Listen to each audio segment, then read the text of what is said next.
شروع اللہ کا نام لے کر جو بڑا مہربان نہایت رحم والا ہے۔ میں اس شہر یعنی مکے کی قسم کھاتا ہوں، اور تم اے نبی صلی اللہ علیہ وآلہ وسلم اسی شہر میں تو رہتے ہو، اور سب کے باپ یعنی آدم اور اس کی اولاد کی قسم کہ ہم نے انسان کو محنت و مشقت میں رہنے والا بنایا ہے۔ کیا یہ خیال کرتا ہے کہ اس پر کوئی قابو نہ پائے گا؟ کہتا ہے کہ میں نے بہت سا مال برباد کر دیا۔ کیا اسے یہ گمان ہے کہ اس کو کسی نے دیکھا نہیں؟ بھلا ہم نے اس کو 2 آنکھیں نہیں دیں، اور زبان اور 2 ہونٹ نہیں دیے؟ یہ چیزیں بھی دیں اور اس کو خیر و شر کے دونوں رستے بھی دکھا دیے، مگر یہ گھاٹی پر سے ہو کر نہ گزرا۔ اور تم کیا سمجھے کہ گھاٹی کیا ہے؟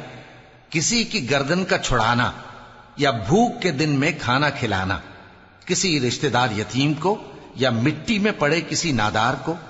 پھر ان لوگوں میں بھی شامل ہوا جو ایمان لائے اور جو صبر کی نصیحت اور ایک دوسرے کو مہربانی کی تلقین کرتے رہے۔ یہی لوگ اچھے نصیب والے ہیں، اور جنہوں نے ہماری آیتوں کو نہ مانا وہی برے نصیب والے ہیں۔ یہ لوگ آگ میں بند کر دیے جائیں گے،